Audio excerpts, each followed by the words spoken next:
Jason O'Brien is the lead mixologist for Addison, Southern California's first three-Michelin-star restaurant, known for its world-class California gastronomy. He's also a cocktail writer for Robb Report, where he spent years researching, testing, and documenting the history, technique, and culture that have shaped the cocktails we drink today.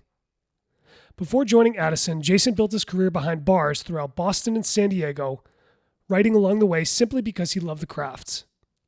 Years later, that passion has led to a career balance between storytelling and crafting cocktails for one of America's top restaurants. Welcome to Wellness on the Rocks from Addison, Jason O'Brien. There's the foreword to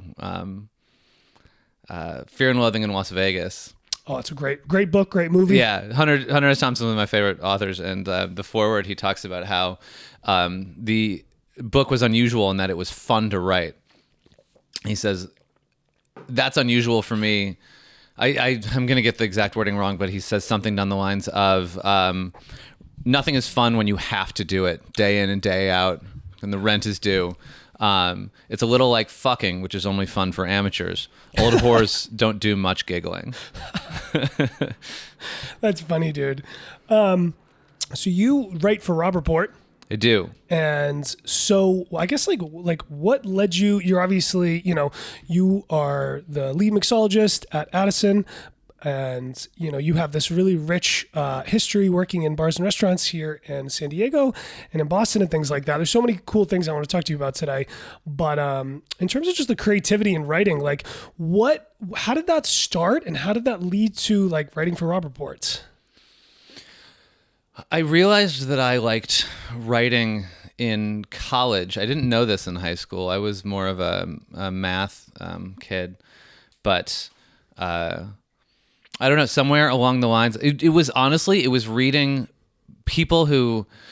books that I didn't realize you could write that way. So David Sedaris was big, Hunter S. Thompson was big, people who kind of broke rules or just, I found it so incredibly engaging, and I tried to imitate it as you do. And then in the writing style, I had a live journal, which is still online, but I'll never tell where to find it. But it's I found that I just really, really loved it, and so I went to college with the idea that I might go into film. And then I switched to English literature because of the writing. It's not that I love reading, Beowulf. It's that I love the words, I love the language of it and what you can do with it. And so that was the goal coming out of college, was to do something in the neighborhood of writing. And so the only thing that pays for writing, that's what I was going to ask, yeah, is journalism. Okay. Kind of. I mean, you can try to write books, but journalism is where you hand somebody a piece of writing and in exchange they hand you a check. Yep. And so I went to Boston, where my sister lived, and just because I wanted something new. I went to college in Los Angeles at UCLA, and then I wanted something completely new. Yep. Get out of LA, not go back to Chicago, where I'm from. And so I went to Boston, and I got an internship at an alt weekly called the Boston Phoenix, which is like the Village Voice for Boston, which had been there for 50 years, essentially, at that point. And I just started kind of writing there, and I needed to actually pay the bills, and so I also got a job at restaurants, and so I've been writing and bartending pretty much the whole time since something like 2007. Wow. And so how did I end up at Robb Report? Because I moved to San Diego in 2010, and I got bartending jobs, and it was great. And I started a blog just to keep me writing, just to keep it going. And it was all about drinks and drinking. So there's drinksanddrinking.com. And so I would here's this cocktail, here's the history of it. Or here's Chinar or Benedictine. Here's a bottle on the back bar. Here's everything you need to know about it. So in the researching of it, I would get better at my bartending job. Yeah. And then in the writing of it, I would get better at that. Yeah, it fills both needs. Exactly. Yeah. Exactly. All encompassing. And so that was from 2012 to 2017. And then I got a job being the bar manager of the Lion's Share, and I'm like, I don't have time for this anymore. Lion's Share is a full-time, full attention situation. And so I stopped writing and didn't touch it for 2.5 years. The internet is full of just decaying husks of blogs that haven't been touched since whenever. And one day, I told this story on the Cocktails with the Homies, but one day I see that I got a message request in the separate little Instagram message request thing, which was new at the time.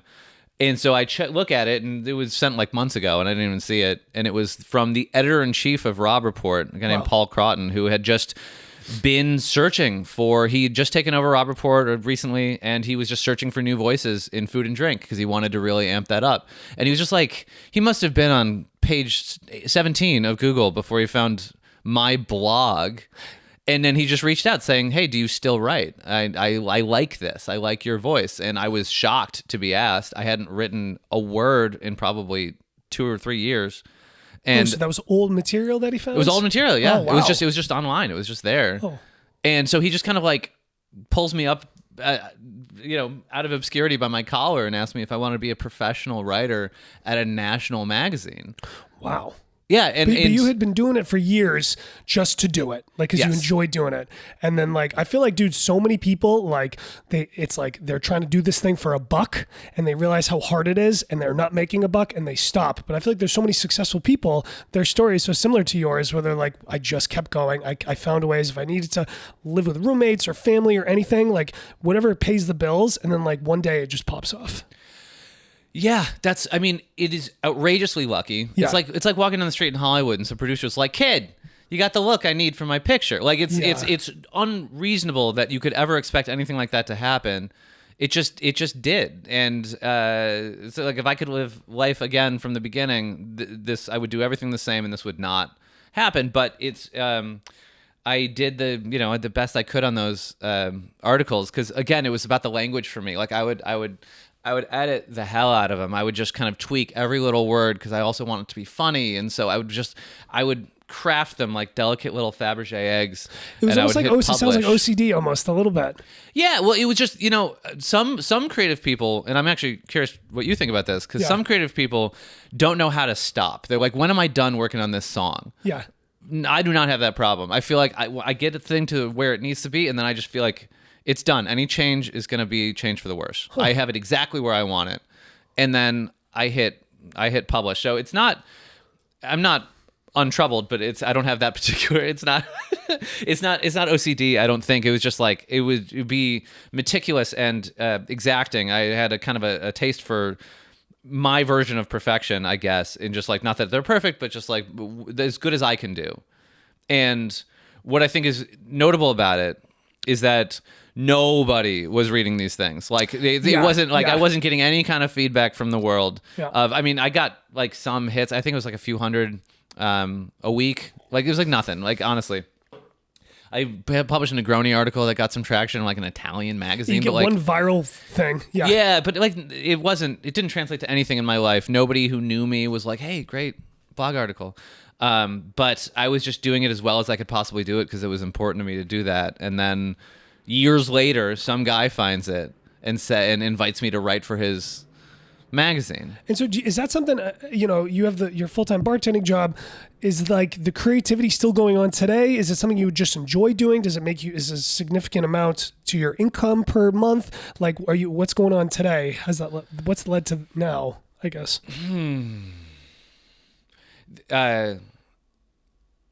Writing does not, if I were to do, so it's like a third of a job. Like, I get paid pretty well as far as publishing is concerned, as far as journalism is concerned. Yeah.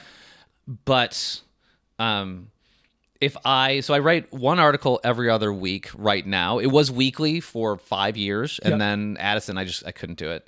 And so I switched back to every other week. But if I thought of it like a third of a job. Like once a week is about a third of a job insofar as like the amount of income I need to keep myself in the style to which I've become accustomed. Oh, that's more than I thought you were going to say. It's pretty significant. Yeah. So okay.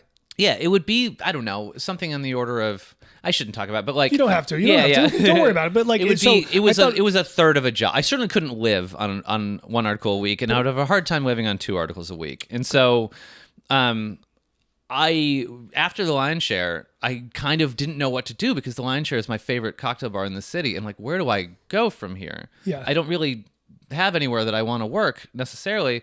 And so I thought, hey, what if I try to make this writing thing happen full time? And I tried that for like 2 years. And I just realized that in order to write enough that it would be sustainable for me, Yeah. I wouldn't enjoy that at all. Yeah, it becomes And a so full-time job. It would be takes the fun out. like the Hunter Thompson quote. Like Yeah. it would be a grind in a way that I am not eager to make writing a grind because I still really love it right now. Yeah. And so I one day in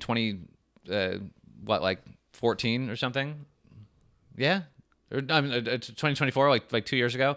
I just woke up one day and I'm like, I need a fucking job. Like, I need one right now. I'm kind of underemployed doing consulting and doing writing a little bit of this. It's like, I describe my income as like, you ever have those like Sunday night meals where you're just like, I've got a bunch of leftovers in the fridge. There's not a single meal in there, but I'll just like have like an egg roll and like a third of a bowl of pasta and like together it will be enough. Yep. That's kind of what my income situation was for like a couple years.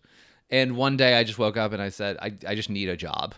And in that moment, like that month, Addison kind of reached out to me. The maitre d' reached out to me.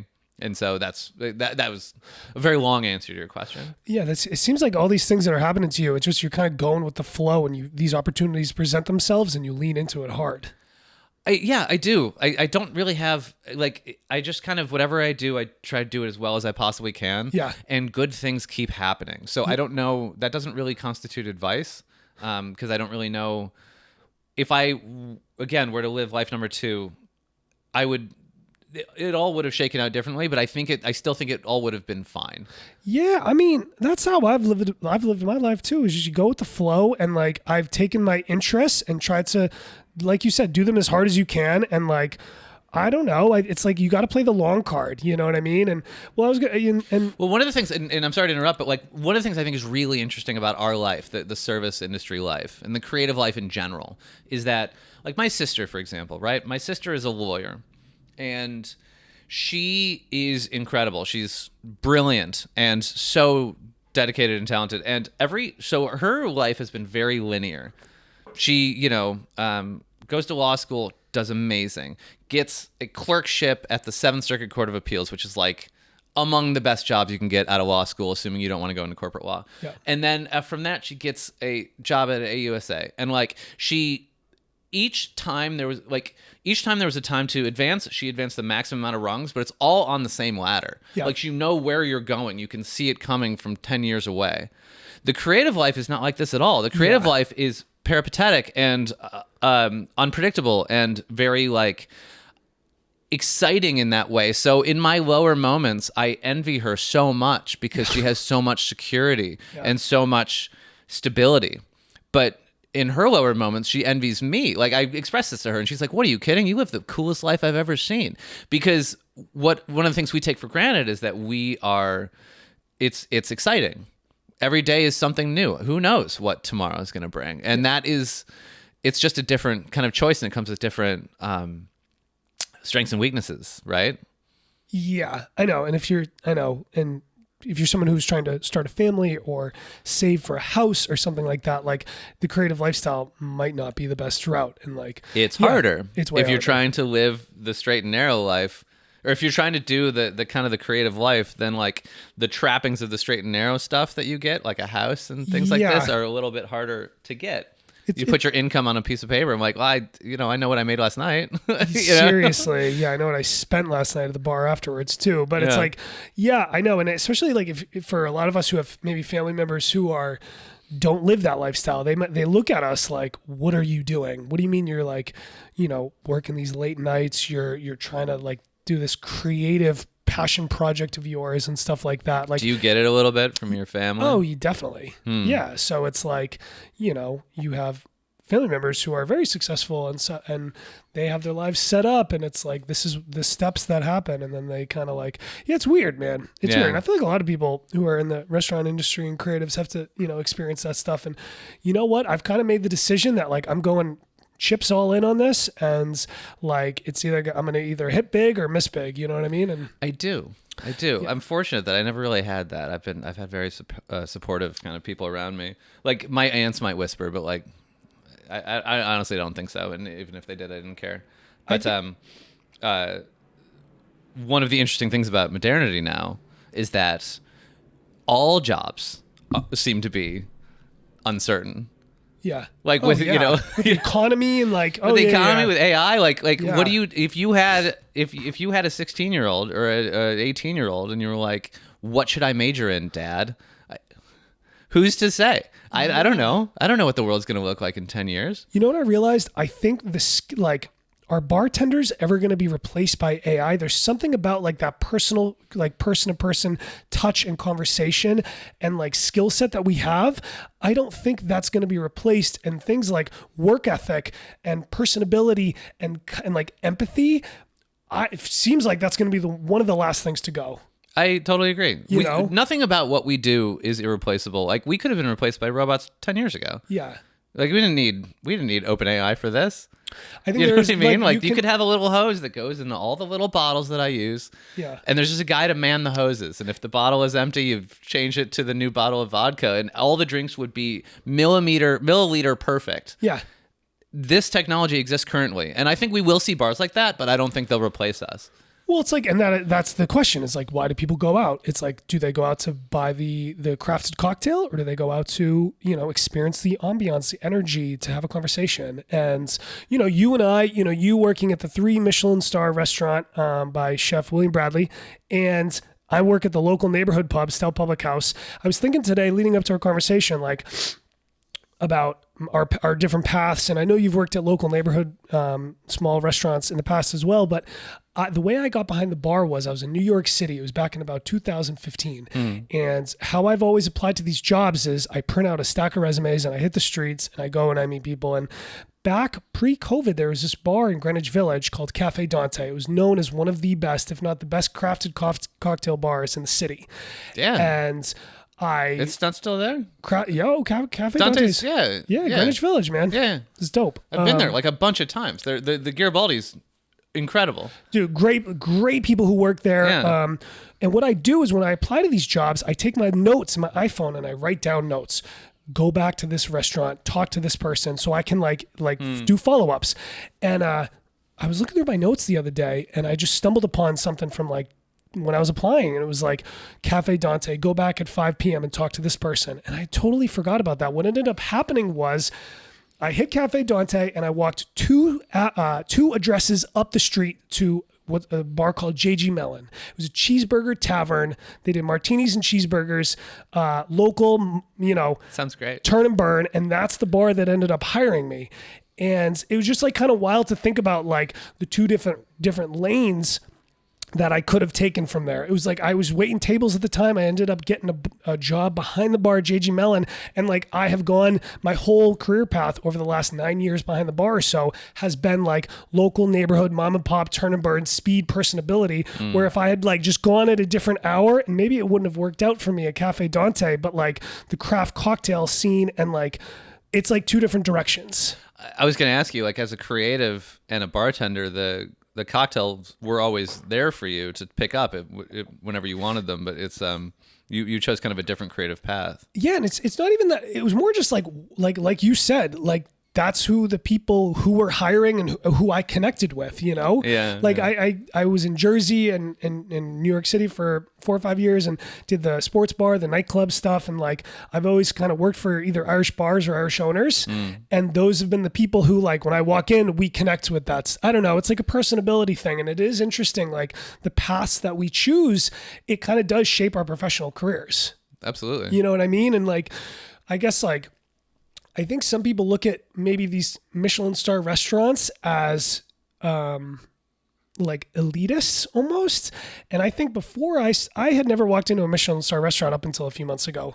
And I think I had this assumption that it was a little bit like fancy and, tailored to certainly a certain kind of customer. But what I found is when I went into places like Addison, I visited you last week, and some of the other restaurants that I've started to try to connect with professionally here in the city is like these places operate at such like a high level, and the level of hospitality of like kindness and empathy, I think is just like on another level.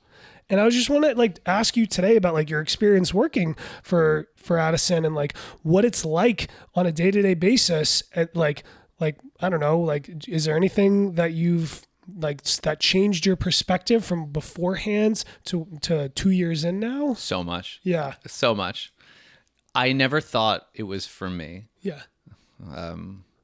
This is actually kind of a not significant part of the answer, but my wife worked there. My wife worked at Addison.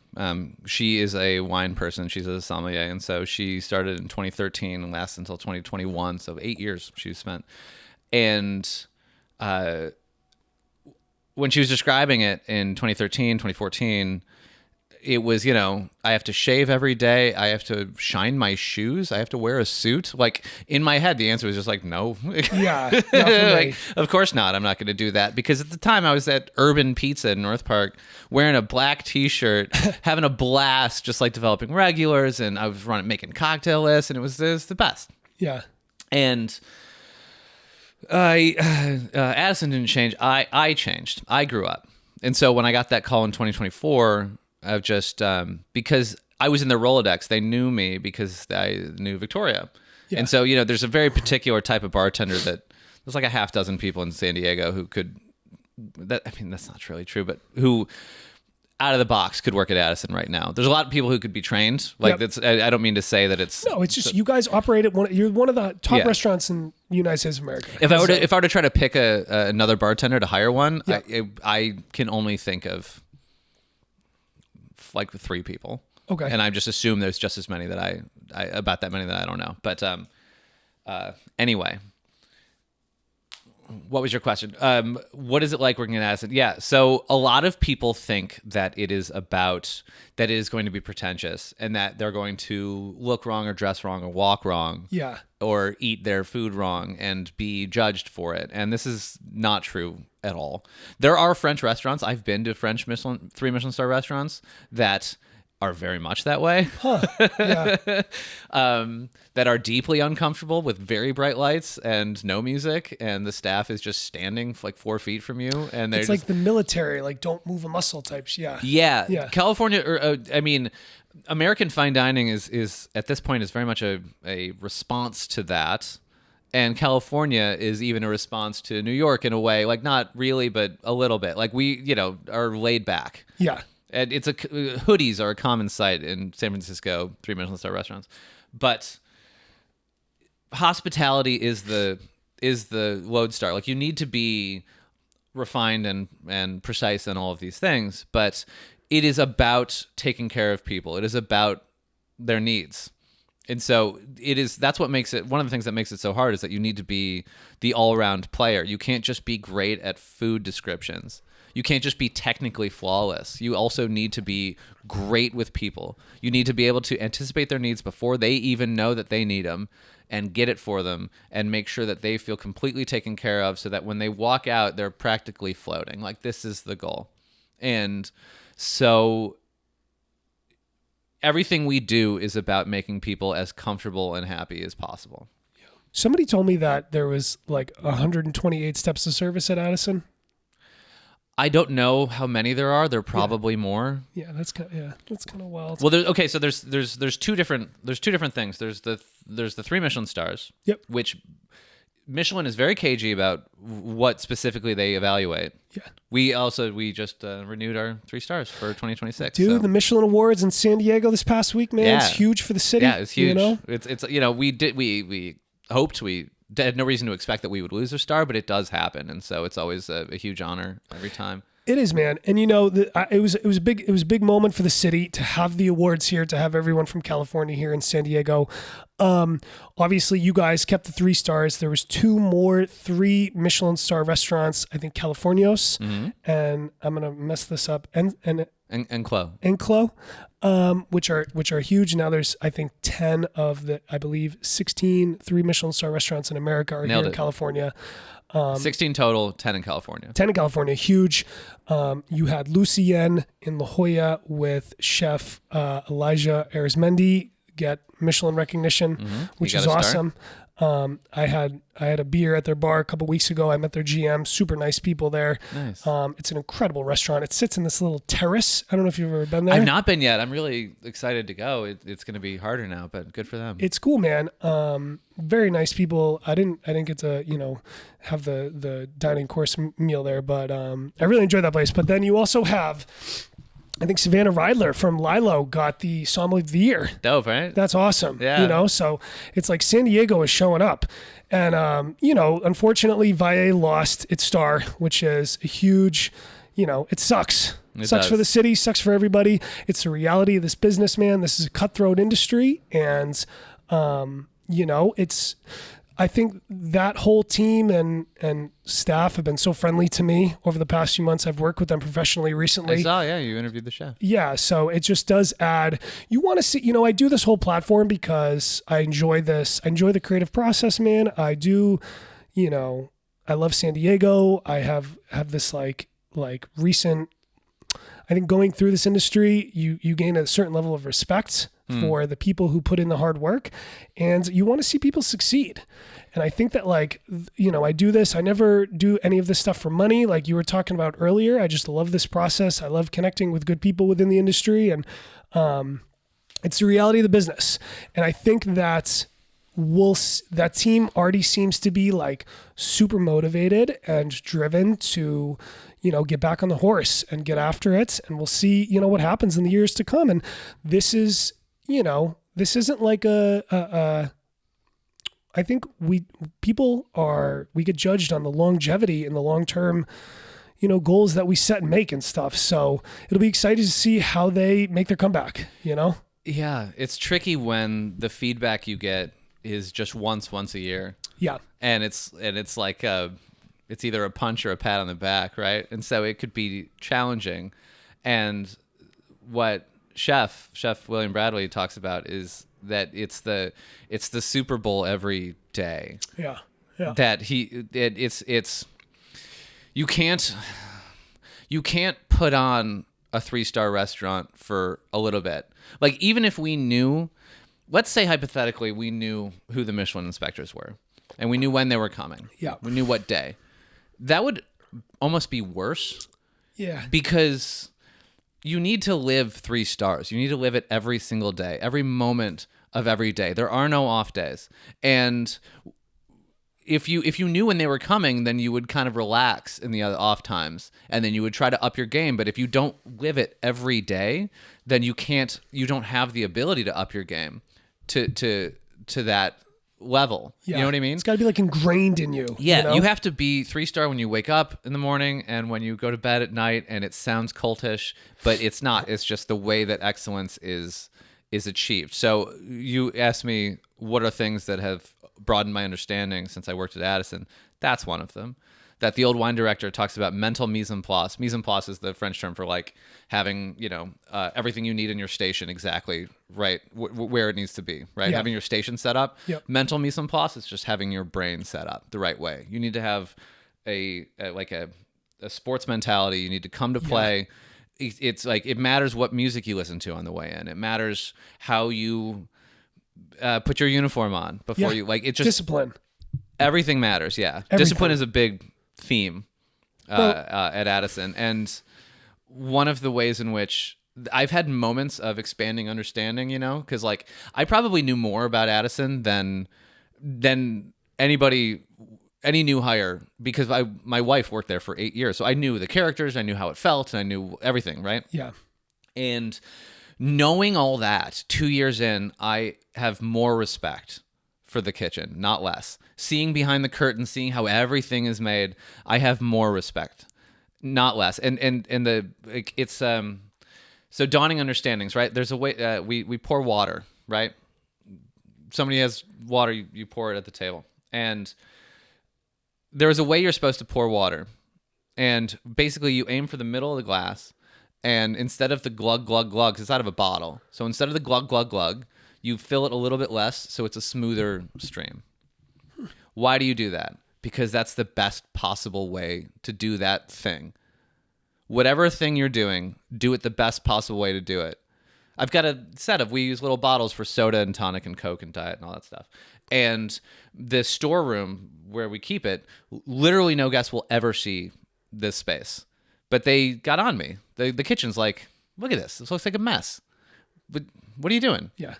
That was a moment where just like, oh, everything. Yeah. Not just the guest-facing stuff.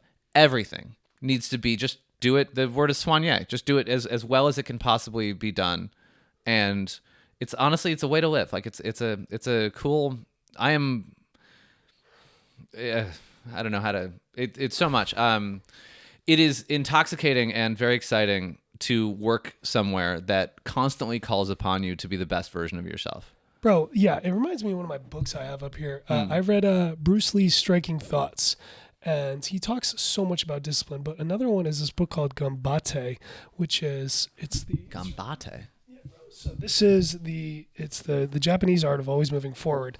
But it's like, it talks a lot about what you're talking about. And it's just like the way that you go to the gym, the way that you, wake up, and your diet, your sleep schedules. It's like everything is so, it's everything is connected in circles. And like, I try to think about that thing, these things. And yeah, I mean, I'm not a monk. Like I had pizza and a bottle of wine last night, but like, but it's like,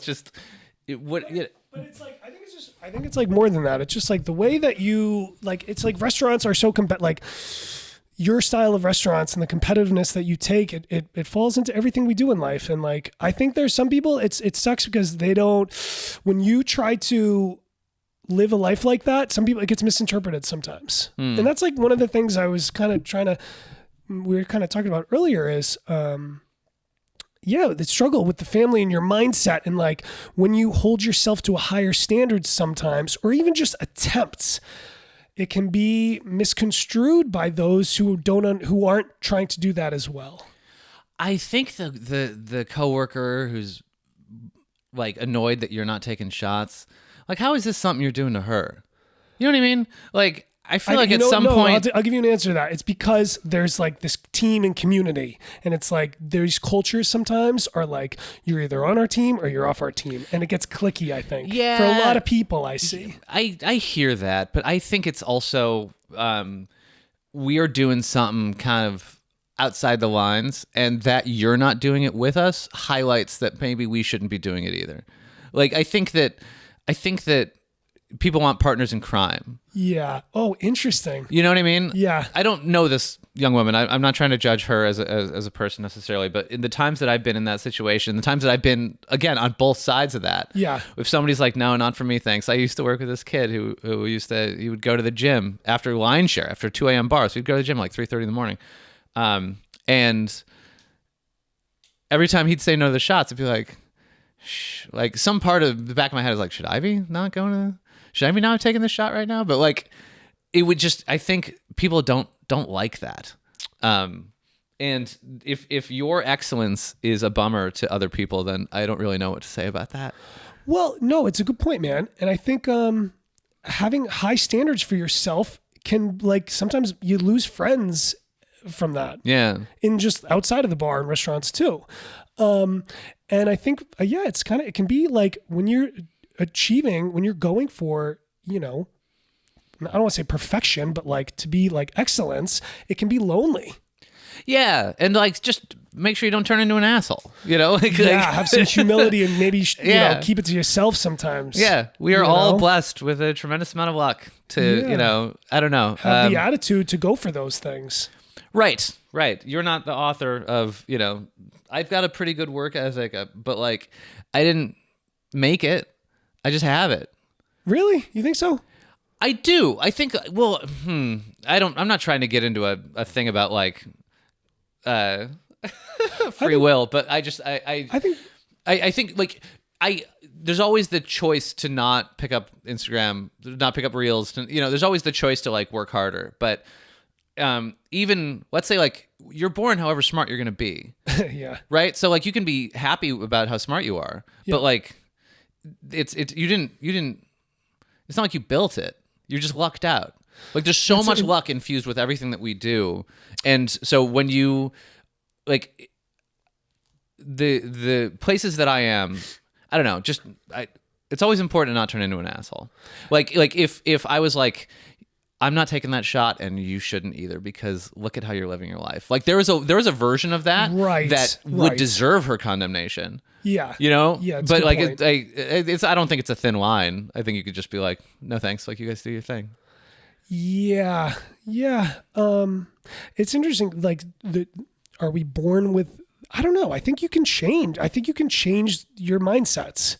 Like I think I'm like a big believer in like, like I'm going to choose to get in shape, and like, I don't know, it's tough. Oh, I mean, I agree. There's your I agree. surroundings, and then there's like, because you see people who are incredibly successful who come from, absolutely nothing. And then you see people who have all the advantages in the world, like you were talking about, who can't figure it out and fail and stuff like that. And also, even if there isn't, I don't want to be talking about this. Even if there isn't free will, you need to act as if there is, because nothing changed. Like, you still need to act as if there is. So yes, I do think that people can change their circumstances through an act of will. You can choose to get into shape tomorrow. Like I believe all of this. I'm a big believer of we're products of our environments, I guess. Yeah. Yeah. And some people you can choose which environments to put yourself in. Like you get to a point where you go, is this the best thing for me? Or totally. Like, you know what I mean? And it's like, we have to take accountability and responsibility and things like that. And then, I think like what I was talking about earlier, like my path and my your professional careers, the people you're around do shape kind of who you become. And I've kind of, been lucky, like I guess, to have worked around very talented and successful people who have shaped me into the professional person I am today, Absolutely. Likewise. Like I was 30 years old. I was bartending in New York City, and I just drove out to San Diego. I didn't know anybody. That's so dope. Did the same thing, man. I literally printed out a bunch of resumes, hit PB, hit the gas lamp, hit every bar on Fifth Ave from the ballpark all the way up through Broadway. And then Stout Public House was the first person that said, hit me up and come back. Nice. I just fell into that. And, I like, to agree with you, like when I moved to San Diego, I would hear a lot of friends back in Chicago be like, "Oh man, you're so lucky to move to live in San Diego." I was like, "Well, it's that I took the leap. It's not. It's not luck. Like it was scary, and then I moved, and now I do it. Right? Like it's like that's an incredible story. I even had friends out here. You just came. That's awesome. I just sent it. Yeah. Yeah. That's great. It's kind of like the gamble. I think about it sometimes. It was like the gambler mindset. You know what it was, dude? If I'm being honest, like I had been sober for 6 months, and somebody described this to me. Somebody who had been sober for a long time, and they were like, "What happened was your brain didn't have any chaos. It didn't understand, so it needed to just do this like life change." And it kind of makes sense. And I've been here for over 4 years now, man. I love the city. It's such a great city. The hospitality industry, like with those Michelin awards that just happened, it does feel like San Diego, and you've been here a lot longer than me, is on this like come up where maybe 10, 15 years ago, the restaurant scene wasn't as evolved as it was today. But like, what do you think, man? Like, where do you think we are as a city right now in terms of restaurants and gastronomy? On the up, for sure. My mother came to visit like a couple years ago, and I took her to all my favorite spots, and it was like a week, and at the end of it, she's like, "Wow, San Diego's really, really a foodie town," and I kind of don't agree, but it's thrilling that I can provide that. I think that like you could come to San Diego for 3 weeks, and I could take you to a different restaurant twice a day, and all the meals would be great. And that was not true 16 years ago when I moved here. It wasn't even close to true. That it was, the reason I say I don't agree is that I think that the dominant culture, like what I've noticed I might be idealizing Chicago, New York a bit, but if a restaurant opens in New York and it sucks, it's going to close. Yeah. If a restaurant opens in San Diego and it sucks, it's not going to close if the walls are pretty. You know what I mean? Interesting. Like there's I think the dominant culture, if I were to say what the main vein of culinary culture is, like restaurant culture is still kind of shiny mediocrity. That's kind of what I default expect. Yeah. And I'm right most of the time. But there are so many people doing great things here. And so we are certainly on the up and up. All the directions are positive. All the arrows are green. I do. Yeah, you do see that with some of these places. There seems to be a push towards like the Instagrammable bars, and they're finding success with those. Like I went to San Francisco, and there's you go to PCH. PCH is like a very famous bar, and Pacific Cocktail Haven, not Pacific Coast Highway. And their first iteration, they like the first one I think burned down, I think. But they have a new one now. But the first one was just, I went expecting this like famous, this is world famous, 50 best bar. And it's just a room. It's just a rectangle with a bar in it. But the cocktails were great, but it's just a rectangle. Like in San Diego, Consortium Holdings has broken the fucking curve so badly. Well, that's what I was thinking about. Yeah, like and the critiques for them are incredibly beautiful spaces. They are. But they lack sustenance and quality. That's the critique. That's the critique. And me personally, I have a lot of friends who work at those places. Some of them, I wouldn't say that. I'm not saying that every single one of them is like that. Yeah.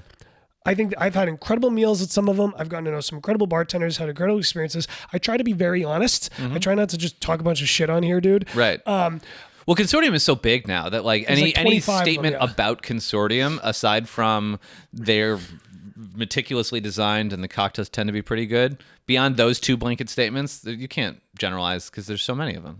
Right. It's like 24 restaurants. Yeah, I have a lot, working at Stout, the industry bar, a lot of our regulars work at some of these things. And so you hear what goes on behind the scenes. Yeah. And I don't know, man. I'm not trying to turn this into like critics where I just like crap on people. I like to highlight the good people who are doing cool things in this industry, bro. Let's do it. What are some of the we can talk about whatever you want tonight. No, that's better. Is if you had to like, so you said you took your family to some of the places, like, yeah. If somebody gets off a plane and they wanted to, if they said, hey Jason, where should I go to grab the best meal in town? Where do you think you'd send them? I mean, I'm talking my book, but the best meal in town is definitely Addison. Yeah. One of the reasons why I wanted to work there is that I love fine dining. I should say that first. I ate there 5 times before I ever worked there. And I've eaten at most of the 3-star restaurants in America. Nice. And I say that, I'm not bragging. It's this is where I choose to spend my money. It's not on clothes, obviously. I drive an old car. I love fine dining. So, if I had to send somebody to an American 3-star restaurant to really get what 3-star dining is all about, it would be Addison, like anywhere in America. And so realizing that was one of the main things of like, of course I want to work there. Like, why wouldn't I want to be a part of that? That's amazing. So, Addison, of course, one of the cool things is that like native San Diegans doing just incredible work. I think that Tribute Pizza in North Park is doing world-class shit up there. I think that Cali is world class. I think the Fishery is world class. I mean, there are a bunch of restaurants. You want Cantina Mayuel in North Park, or in kind of 30th and Adams, is I think doing world class work. I mean, there's a lot of it. Hane Sushi on 5th is crushing, and they're that's like a hidden gem because they don't even have Michelin nods or anything. They're just doing quiet, amazing work. So you said you said you have a love for fine dining. You've eaten at some of these restaurants. Like, what is it? Is it the quality of the food? Is it the hospitality, the experience? Like, what makes you love fine dining? Oh yeah, the extraordinary flavors. Like, I'm a real big smell and taste guy. Like, when I was growing up, I would always my mom would give me a plate of like a sandwich with baby carrots, and I would just take the carrots and she'd go crazy. She'd be like, what do you think I'm doing to you? Like, it's a carrot. Yeah. Just eat it. Like, she would take it personally. And then seeing my chosen line of work, she feels better about it because this is just dispositionally who I am. But I love the flavor combinations. It's a way to take food and to make it fascinating and to make it just raw deliciousness. Like, fine dining is really like the eggs and rice at Addison is just fucking incredible. At Smith, there's this banana custard caviar thing that I've thought about probably once a week for the last year. There's like, it is this sense that you have. It is taste and smell, these senses elevated to their highest level. And that's what I like about it. And then I like wine pairings as well. Interesting. Yeah, dude. I'm not too big of a wine guy. To me, I'm slowly getting into it. I sat down with Jenny Meyer, who I think you used to work with her at Wormwood. Wormwood. Yeah. So we were talking all about wine and stuff. Yeah, dude. I've definitely had the route of like the neighborhood Irish pub guy, slinging pints of Guinness and Jameson shots. Yeah. Different type of hospitality, but Totally. you know what, man? I'm actually like leaning more towards like getting into wine than I am cocktails. I hear that. That's that's where my interests go towards. Yeah. I was at Vino Carta Saturday. Nice. And you talked to Patrick, I saw. I did sit down with Patrick. Yeah. He was awesome. I was talking to Sam, was behind the bar on Saturday, and he was just he was telling me all about these like unique wineries that are up, and he was saying Santa Cruz actually has these like up and coming smaller wineries that they're able to do all this really cool stuff in. And I think I'm like leaning towards that. I don't know, man. Mixology, and you are, mixology is your game. It is. And for me, I just like, all right, I want to hear this. Your thoughts on this. For me, it's like it's spirits mixed into a glass. From my palate, that's not something I seek out. Like why, like what do you think? Like I'm somebody, I'll beer and a shot, give me Coors Light, Jameson, and I'll be happy. Yeah. Like why should we come and spend all this money on liquors that are poured into a glass? You shouldn't. You should have a Coors Light and a Jameson. That's a good way to put it. The cocktails are about so there is a raw deliciousness to cocktails as well. There's kind of it's intention actually. Like there's a kind of do you want the best margarita you've ever had, or do you want a margarita variation that you've never had? Like those are not the same instinct, and a lot of bartenders kind of go one way or the other. And so my instincts lean towards classics. Like I would rather have the best margarita in the world than like a peanut shell and Triscuit infused margarita that you invented last week. You know what I mean? So when you say the best margarita in the world, like what are you talking about? I'm talking about trying 10 different Blanco tequilas side by side to see in a margarita, see which one shines the brightest. I'm talking about what can I do to lime juice to make it as good as it can possibly be? Like, is it better when you juice it a la minute, like that moment? Or is it better when you juice it 4 hours ago and allow the flavor to develop a little bit? Should I be mixing 10% of my lime juice with key limes? Like, these are the questions that animate me. And so this has become what I find the most creatively compelling is like, how do I make my drinks? Honestly, I want to make the best fucking drinks in the world. Like, that's my goal. And there's a lot of trends that I don't follow.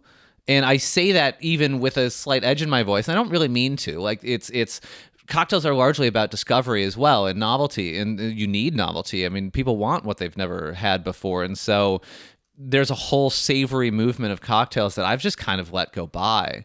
I do not have miso in my drinks. Not that I haven't tried it. It's that when I do try it, it doesn't strike me as sufficiently delicious to keep. But I'm trying to make the best drinks in the world. Like, this is my goal. And this is why one of the reasons I belong in Addison is because that's the order of the day. And so, and like Matt at Tribute, Matt Lyons owns Tribute Pizza. Yep. And one of the ways in which we became friends is that I ate his pizza and I'm like, I like this guy. And then he had my cocktails years later and he's like, I like this guy.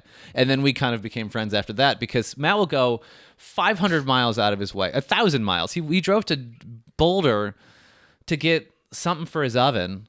It's like some tile for his oven. Like, he will go 1,000 miles out of his way to make his pizza 1% better. Wow. And I love that. I have so much respect for that. That's Addison through and through, and all my favorite restaurants. This is the mentality.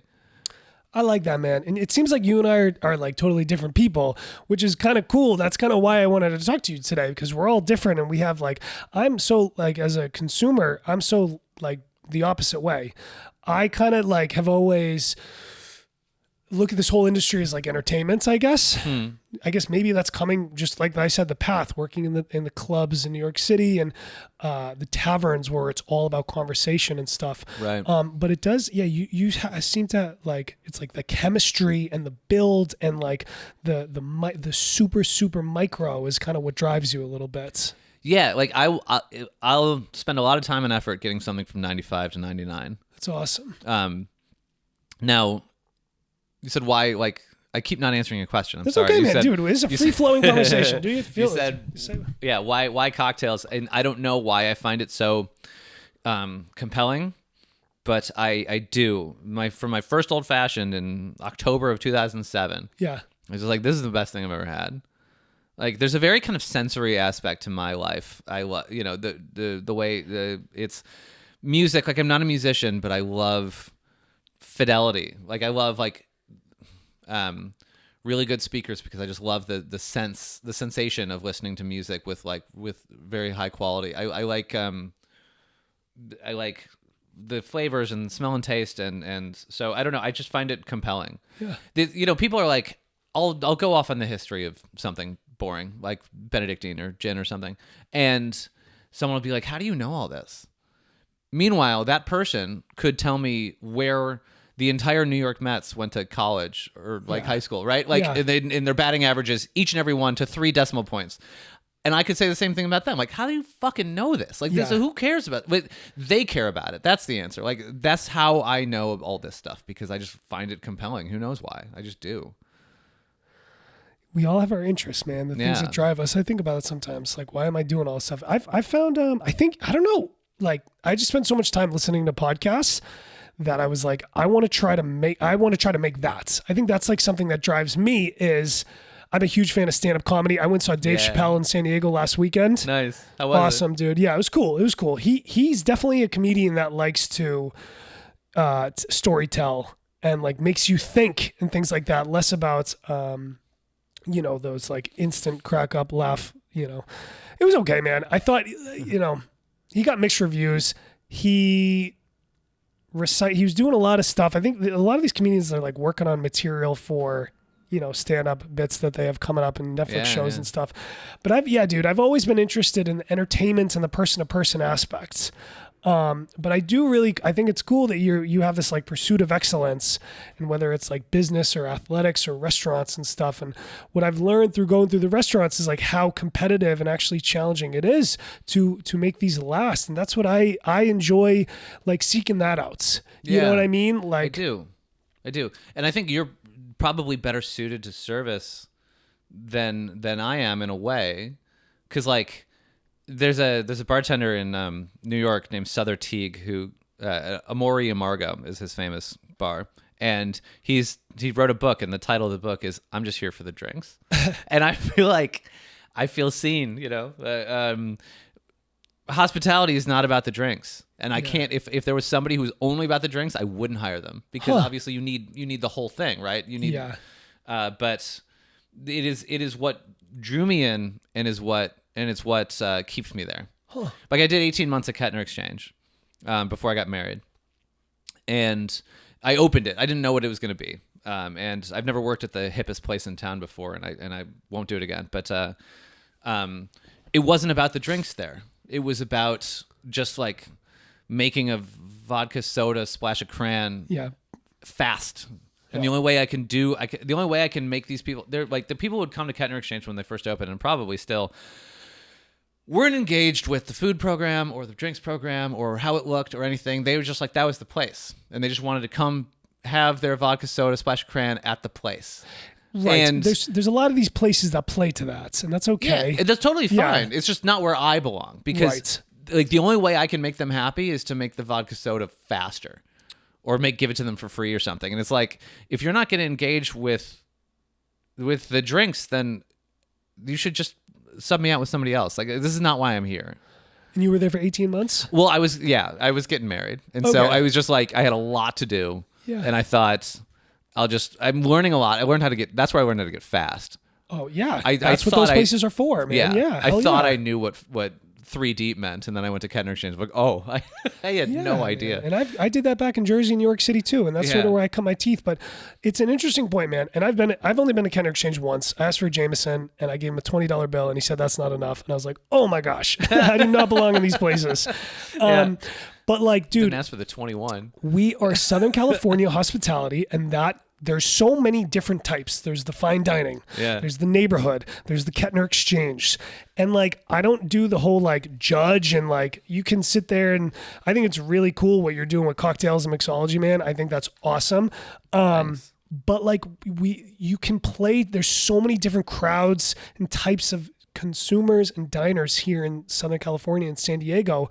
And yeah, sometimes you can move around and you get a different pulse on the city and the industry, you know?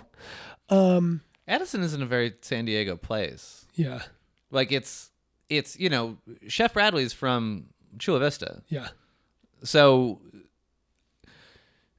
he is a very ambitious chef, and Addison's been there for 20 years. Like he moved, he started the restaurant in 2006. When Michelin, the whole idea of Michelin coming to San Diego was a dream. I mean, who could possibly imagine that Michelin would come to San Diego, California? And it would they were just quietly excellent in this canyon up in Del Mar. And nobody even knew it was there for like a long time. Like people in the industry would be like, "You work where?" Yeah. When my wife would tell them. And then Michelin came and it changed everything. But it was important to him to be in San Diego because this is where he's from and he's got a family. I think. I mean, I don't want to put words in the man's mouth. But I don't think it's an accident that there's no other like restaurants like that in this town. You know what I mean? Like San Diego's a laid back beach town. It's not. Yeah, you know, but we also have like La Jolla and Del Mar and like I don't know. There's the customers, the super, you know, people who are seeking excellence, I think exist here. There's definitely not another restaurant like Addison, but I think there are customers who are searching for that, I would argue. Well, everybody wants good food. Everybody wants it to taste good. Yeah. But just I mean, New York, you can't throw a stone without hitting some fine dining restaurant, or at least it used to be. But. Well, it's cool that like he took a shot at something that seemed to be, you know, nothing like why put that here? And it's over the years, you get the one Michelin star. Was that what, like 8 years ago, I think? So Michelin came to California. Michelin went California wide in 2019. Okay. And Addison received 1 star. Yep. 2020, everybody took off. You might remember. And then 2021, we got 2 stars. 2022, we got 3. So it was kind of a march up. It was year after year. Yeah, with 2020. So he'd been doing it for almost 15 years before you get Michelin, right? Well, because they weren't here. But like, you know what? I like that because you know, some of these places today, they're opening up, and with a year or two, they're getting the Michelin recognition. But like people forget, like you can grind silently for the years to come and still find success in the long run. Everyone's looking for that instant gratification or instant, you know, success, especially with like social media and today, like the fast food stuff. But like people forget, man, great things come after years of quietly working. You know, yeah, build it. You know, is that kind of like. And that's kind of seems like that's what happened with you and your writing a little bit. And it's like, we got to just remind ourselves to put our heads down. And it's also about longevity and not just looking for that microwave snack. You know, I have to remind myself that is like, this thing might take like 5 years for me to get this off the ground. You know what I mean? I absolutely know what you mean. And I feel like it needs to be worth it for its own sake. I am episode what? Like 38? 32? 32, yep. So you are better at this now than you were on episode 22, presumably. Yep. Do you think Absolutely. so? Yeah. Absolutely. And so I am, as a guest who don't do this much, I am blind to the small differences, but you're not. You notice how you've gotten better as an interviewer. You've noticed how you've I'm sure, improved the situation that you have here. And so, like, you getting better, you improving, that needs to be worth it for its own sake. You need to feel good about that. If it's about the prize, if it's about getting picked up by iHeartRadio, I feel like you're going to quit before that ever happens. That's just my general feeling about creative ventures, that if you're doing it for the prize, then you will become discouraged and you will stop. It's a tough thing to constantly tell yourself when it takes like years to build greatness and things. Yeah. You know? But if you don't enjoy it, if you're not getting better, like the times it's been, that it has been time for me to leave jobs is when I just don't feel like I'm improving anymore. You plateau. Yeah. And then it's time to go. Like, it's been great. Yeah. It was urban for 4 years. Ketting exchange, but line share for 4 years or 4 and 5 really, and then it's just kind of it's time. And Addison, one of the things that's so compelling is that there's lots of room to grow. Really? Yeah. Really? Even at 3 Michelin stars? Like, how do you... For me personally, okay, gotcha. For me, my ability there. Gotcha. Like I feel like I'm pretty good at this. Yeah. Now, but good Lord, I could be so much better. In what aspects? Oh God, I mean,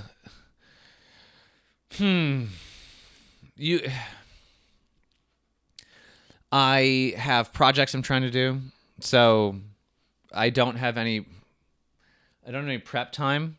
I am the only bartender at Addison, and we're open 5 days a week, and I don't have a prep shift, and I don't have an admin shift. So I want to improve the back bar, except I have to go through the purchasing department of the hotel, so it just takes longer. Yep. I want to create a non-alcoholic pairing, but like when? Like in the 10 minutes a day that I have between juicing and like, so it's I want to do that. So there's like big projects that I want to achieve. Then there's also how to move in the kitchen, how to talk about the food. I want to be fluent. I'm still translating. I am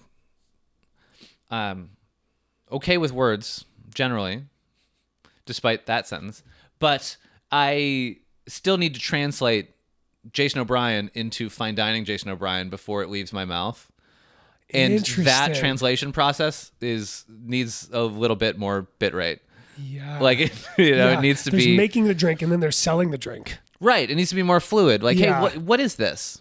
Wait, what's this ingredient? What's this liqueur? Yeah. And I have the answer, but just translating it from what I know it to be into fine dining verbiage is like, I mean, I'm good. I'm fine at it. I'm pretty good. But I'm like, could I be better? Of course. Like it's the standard is perfection, and so we just work towards that. I don't think I've ever had a perfect shift ever in my whole life, and I probably never will. But the striving towards it is what every single day is about, and I find that to be very compelling. It's not easy. It's not more fun than working at the Lion's Share, but it is more compelling.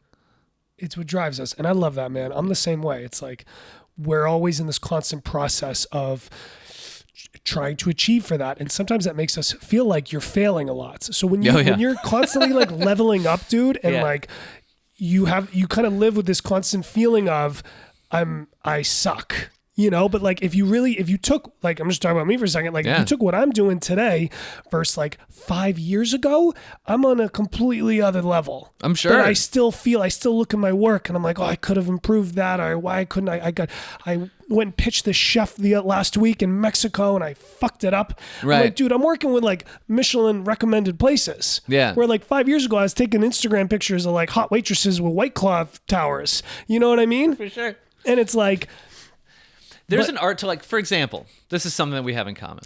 There's an art to cutting people off. How are you at it? Where would you rate yourself? 8.5 out of 10. That's pretty good. Yeah. So, like, 5 years ago, where were you, like, you've improved, brutal, presumably. Dude. Yeah. So, like, I believe that for most people, almost everybody, there is some combination of words and tone that you can cut someone off and have them leave without a fuss. Yeah. And it takes a while to figure it out. So it's just like little things like that, right? Like every day, every time you do it, like, fuck, I really, I screwed up because I let him have an in for negotiation. Yeah. And I'm like, oh man, you can't do that. Yeah. Like you're acting inappropriate. It's like, how am I? No, I'm not. I'm like, oh fuck, now we're talking about it. Like right. the answer just needs to be no. Negotiation, bro. Yeah, the answer just needs to be no. Never split the difference. Yeah. This is what I learned. Friendly. I'm telling you, bro. This is, if you like, this can apply to like getting people out of your fucking bar, dude. Oh yeah, the negotiator. But like you wouldn't think, especially what I do, man, working at the local neighborhood. But it's like just customers looking to try to get freebies off you, looking to push the boundaries. It's all about like the conversation and how you communicate that. You're absolutely right. Yeah. So improvement is everywhere. It's not just when you're wearing a suit and talking about caviar. You know what I mean? Like it's just whatever you're doing, you just try to be better at it. Yeah, man. I was thinking about that. Like, so much of my job is managing people's emotions. Yeah. As opposed to like making drinks and stuff like that. Between the relationship between the kitchen and the front of house, between me and my owners, between me and the customers and regulars and drunk people coming off the street. It's like you guys, and what I found, it's like I need to, in those high chaos moments, I take a breath and I recenter myself and I let them present and I'm like, what is going on? And I have to like quickly analyze and I can't get my emotions, get them too high, and I have to like be centered and grounded. Yeah. That's like one big thing that I've like learned in dealing with. I deal with it every day I go to work. For sure. There are jobs where you're just putting numbers in a spreadsheet, and there might be ways to improve that, but it's like one of the things that's fun about service is that it's human, and so there are always novel situations that you need to navigate, and the more years you work in this industry, the better you get at it, and getting better at stuff feels good. Yeah. So what do you think for you, man? You are trying to level up and improve all those little skills. You've been at Addison for about 2 years, like... Exactly, I think, actually, yesterday. Oh, wow. Congrats, dude. Oh, thanks. That's huge, man. Yeah. That's very huge. Is there like you said you want to work at projects at Addison. Are there like long-term professional projects that you want to accomplish, or something in 5 years you want to do, or what do you think? Yeah, it's a good question. It's always good to kind of check back in with your list of goals. It's been a minute because I've been much encumbered with day-to-day, changing diapers and stuff. I have a 5-month-old, so that has been dominating my world a bit. But what do I want to do? So I want to leave when it is ultimately time for me to leave Addison. I will want to leave the bar in the best shape that I can get it. Like they built a brand new bar for me, not for me, for the restaurant.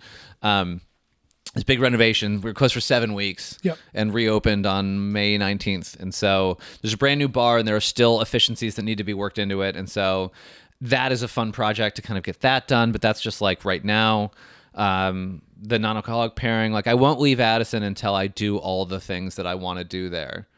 And I don't even know when that'll be. I mean, I wish I had more time because it's very time intensive, as you might imagine, but it is also so compelling and like, I don't know where I would work after this. Like where the hell do I go? What if you could open up your own spot? I am not a bar owner. No. Okay. I got you. We'll invest in something, but like I'm aiming for a happy life. Yeah, seriously, dude. I'm not trying to own a bar. Certainly not trying to run one. So what do I want to do? I think it would be cool if I never wrote a book. If I was dying and I never wrote a book, I'd be a little bummed about that. Now, nobody reads, so that's a problem. Really? Are book trends down, or is that? Oh, yeah. Huh. When's the last time you read a book? Dude, look at all these. Yeah, okay. Well, you're special. Probably 80% of these. Some of them are photography books too. But I mean, I've got a cocktail book in me for sure. It's publishing. I mean, it's like I don't have any visions of actually selling it to a publisher, because the first thing they're gonna ask is, well, how many Instagram followers do you have? Bro, I hate that. Yeah, and I'm like, none. Like I barely any. So because that is not my gift. But nonetheless, I think it would be cool to write. It's kind of like what we're talking about. Like the process is its own reward. I want to write a book because I want to write it, and if I have to self-publish it, fine. Yeah. And by self-publish, I mean just like pay someone to bind it and make me 50 copies, and then I'll be like, I've done that. Yeah. Because I don't have a fiction book in me, but I have a cocktail book for sure. And I think that would be a cool thing to have done. I just saw the James Beard Awards came out, and they have this whole category for like media and journalists and books and cookbooks and stuff like that. Yeah. I think people are still buying them, but yeah, I mean, they still get published for sure. Yeah. And like, the journalism ones are like, it's all you need to, you can't just like write a good article about a Naked and Famous. Like you need to like, these are how the indigenous people of, Peru are making their spirit. You have to go real deep into the culture. Yeah. Yeah, it needs to be emotionally resonant in a way that the just dumb little 500-word drinks articles I write are not. Well, you said you don't like to be in front of the camera. You do have some really cool cocktail videos on your Instagram. Like, what if you got in the production side, back at camera? What if you did something cool where you like created a cocktail special or something like that? And Yeah. help producing is something that I think people can get into. I've thought about, I have no technical skill at all, so there's okay. that. But Well, not at all. I'm like a 1 of 10. But I've thought about like a cocktail. I like education a lot. Yeah. So I've done consulting gigs like a bunch where I've taught staff, wake the staff up at 10 a.m. and give them around the bar and teach them like here's how to make cocktails and stuff like that. I like those things a lot. And so creating an online version of that is definitely a possibility. That would be pretty fun. My wife is opening a wine shop currently. Oh, nice. Called Electric Wines in North Park. Oh, wow. 30th and Adams. When does that start? We just did the 30 days of the thing in the window saying that we've got it's going to be a few months. But she's got the lease and we're working on it. And by we, I mean she is working on it. But I might work in her shop. Nice. Yeah. Yeah. I might just be a shop boy. That sounds fun. Raise the kid. There's so many creative things you could probably do with that once you have like a brick and mortar place. Totally. You could do education there if you wanted to. Throw events and I don't know. Yeah. There's a lot of. It's pretty small, but it's we'll see. great. Like the industry is just like constantly evolving with the way technologies and AI is. It'll be interesting the next 5 years. Like everything just changes. Yeah, or maybe I could make enough money that I just don't have to work anymore, and then I don't well, there's that too, man. You be a father and like do your thing, quit this life of toil once and for all. Yeah, it's a grind, dude. I feel that too, but yeah, no, I'm too young to retire. I keep thinking I want to not work, like when it's time to, when you're doing something and it's time to like, I gotta get ready to go to work. Like some part of me is like, oh man, it'd be great if I didn't have to do this. But the times that I've been unemployed, I like it for about 5 days and then I just feel like a piece of shit. Like, what do I do with my time? Yeah. Well, I just feel like it feels weird. It feels like I need to be like working in restaurants, bro. We feel like that. Like I need to be going after something. I need to be in motion. Yeah. Like if I'm going to not work, it's going to be when I can look back on a life of achievements. Yeah. Not now. It's like the hamster. Yeah. Yeah. Yeah, dude. Yo, we've been going for about an hour and 15. Oh, sure. Believe it or not. There's a couple things I want to ask. Let's do. Is there what do you want to get out of today, man? Like, is there something that you want to, something you want to share, or like that's been on your mind, or like something important to you? That's so cool. You have a newborn. Your wife's opening a spot. You guys at Addison retain the 3 stars. A lot of cool things going on, man. What else has been on your mind lately? Oh man, I don't know. What do I want to get out of this? I just like connecting with new people and like talking about myself, because who doesn't? So that'd be great. No, I just like I don't know. This is it's fun to do this kind of thing, and I've only done like one other interview like this. But it's fun to do this kind of thing because it forces you to take your thoughts and put them in order. Like, what are you about? What are you into? What is it that you do? It's just it's an interesting new thing. So I was just happy to take the time. But I don't know if I have a message. I don't know. I think self-reflection's good. Yeah, it's good to just like I think it's so weird, like seeing yourself on a podcast and camera. It's like you learn about yourself in little ways. You go, oh, I do this, I do that, I'm like that. Oh, I like that.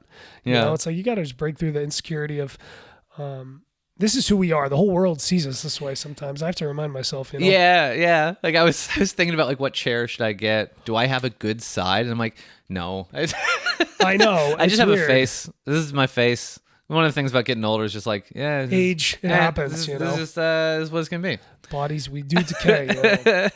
One of the things, okay, if I could be self-aggrandizing and self-promoting, one of the things that I wish would happen that did not happen. So I have been writing cocktail articles for Robb Report for the last 5 years. Or 6 years. Jesus. I've written 256 of them, I think, or 254 maybe. By now, different cocktail every week. And what I do is that I break it down. I make every version of it on the internet that I can find, every good version, and I make them all side by side. And I think, okay, well, that one's dumb. These three are pretty good. What's the best gin? If it calls for orange liqueur, I was like, okay, do I use triple sec, which is vodka based, or do I use Curacao, like Grand Marnier, which is brandy based, which will bring brandy flavors as well as orange? Like I do all of this, and then I figure out what I think is the best, and then I write about it, and I write it on robbreport.com. And so there's just like a database of 250 cocktails of just like what I believe to be the best way to make them just on the internet. Yeah. So that's what I want to say. If you want to make a cocktail, type in the name of the cocktail and robbreport.com with Rob with two B's. And then you will see, and I hope that you find that version to be delicious. I have one last question for you. Please. A really good bartender friend of mine. I was talking to him. I was telling him I was going to be sitting down with you the other night. And he was like, "Is there?" He was like, "There's only 3 cocktails: a margarita, a Manhattan, and a martini. And is everything else just a riff on those 3 classics, or is that just? What do you think about that?" Margarita, Manhattan, and martini. Yeah, he said he was like, "Is there only just 3 cocktails and everything else is just riffs off those 3 classics?" Or well, the martini and the Manhattan are kind of the same. Okay, so we're and then it really depends. I would say, I mean, of course it depends. I would say that there's either 6 or there's 2. Okay. So the people at Death and Company wrote a book called Cocktail Codex. Okay. That hypothesizes that there are 6 cocktails and everything else is just a variation of those 6, and they go through the 6. Okay. So I agree with that. That's a great book, and their recipes are great. And if you are interested in cocktails, you should buy it. But there's either that or there's just like a margarita and an old fashioned. Okay. There's either, because the big fork in the road is between stirred and spirituous, your old fashions, your Manhattans, your martinis, your Sazeracs, your Rob Roys, your Bobby Burns, and shaken and refreshing, whiskey sour, margarita, lemon drop, daiquiri. So those are all kind of the same drink. Got you. And stirred is kind of all the same drink if you want to get very reductive. All right. All right. Last question. Any advice for bartenders who are trying to get into mixology? Like, what would you, somebody who is, working at a dive who wants to learn more about mixologists, like, what would you recommend they do? Nice. If you're working at a dive, you probably you're in pretty good shape because you have the thing you can't teach already. So tending bar is not 1 skill, it's 3, right? It is, you have to be knowledgeable about cocktails and spirits. If you want to be like mixology wise, you have to be knowledgeable about cocktails and spirits. You need to be technically proficient in making them at speed. And then you need to be personable. You need to be hospitable. You need to make people feel good when they're there. And the third is the most important and also the hardest if you don't have it. So, you can teach somebody how to be fast with your hands and how to know things. Like, you can't teach them how to be hospitable. So if you're going to dive, you're already in good shape. Buy Cocktail Codex and read it. If you are scientifically inclined, buy a book called Liquid Intelligence and read it. Yeah. And it's like, if you want to get into cocktails and you're not yet, just start drinking cocktails. Like, start trying different things. Sit in front of bartenders you admire. And say, okay, what next? I just had a Sazerac. I loved it. What next? Yeah. Like, what's similar but different? And good craft bartenders could just do that until you fall off the chair. I mean, they won't because they'll cut you off because we're responsible. But a good craft bartender can just keep giving you variations on a theme until you can't do it anymore. And if you want to really kind of dive deep, then that is the way. And go to robbreport.com for cocktail meetings. I'm a big believer of that. Go to bars and watch and observe. Like, be that observer. Be inquisitive. Yeah. Anybody in this hospitality industry, whether it's the food, the cocktails, the ambiance, anything. Be curious. And like, do what they do. Yeah. Like, imitate greatness. Yeah. Shake in front of the mirror. Do you look with your shake like the people you admire look when they shake? Because it doesn't matter how you shake, but it does matter how you look. It's presentation. The bar's a stage. Dead ass, dude. All right, man.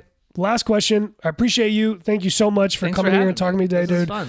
fun. If there's another great person in this industry, whether they're a bartender, a chef, a manager, who you think would be cool to come on and talk to, man, like who would you want to see in the hot seat and have a conversation with me on Wellness on the Rocks? I gotta pick one. Or give me a list. I'll take as many as you want. I gotta recruit these people, bro. It's a lot. Okay. My favorite bartender is named Brian Pergulia, who has been in the game forever. He was already great at it when I was starting out. And he works at Realm of 52 Remedies now, which is the only San Diego bar on the North American 50 Best bar list. And he's awesome. He has hospitality in his bones. When my wife and I, like, we don't hang out. Like, he's definitely a friend, but we don't like hang out. When my wife and when I proposed to her, and in like it doesn't matter. The first choice we made about our wedding, before when, where, how, was Brian Pergulia Dad's going to work it. Like that. Like that's nice. So he's awesome. And I guess Matt Lyons is front of mind because of Tribute Pizza, but he's like an all-purpose pizza nerd. He's great. I love that, bro. I love pizza. It's the best food in the world. No, Tribute's a great restaurant. The pizza's incredible there. Tribute's outstanding. Get Matt or get Brian. Brian's great. I'll reach out. Yeah. I'm just like, that's what I'm doing here, man. I'm just showcasing the city and talking to cool people, and it's like we're in this like digital era. It's like the social media is the new currency almost, you know? Yeah. Unfortunately. Yeah. You know what I mean? It's the reality of where we're at. Yeah. But it's cool, man. It's cool to highlight people and hear the insides. Like, I don't think I know you've done a podcast beforehand, but it's cool to hear the behind the scenes of these things, you know? Definitely. It's cool for me to see the behind the scenes too. So, bro, I appreciate you. It's been a pleasure. Yeah. I'm sorry it has to end. This is fun. I know. I would love to keep going. I do have to go to my shift at Stella, bro. We can't expect the good people to watch forever. They've got things to do. But yeah, dude, I'd love to. We'll definitely come. What's cool about Addison is like I didn't realize I could just like order a drink at the bar. Yeah, you just come to the bar. So we'll probably come and say hi one of these days. Yeah, like 5 to 9, Tuesday through Saturday. Hell yeah, dude. Any last words? Thank you. Appreciate you, bro. Fun. Yeah. Thank you very much. Likewise. Thank you for listening, and huge thank you to Jason O'Brien for coming on Wellness on the Rocks. If you'd like to go visit Jason, you can find him behind the bar at Addison, Tuesday through Saturday nights, located at the Fairmont Grand Del Mar. You can follow Jason on Instagram at Drinks and Drinking. You can follow Addison at Addison Restaurants, and follow the podcast at Wellness_on the Rocks. Let us know what you thought of the episode, and thank you for listening.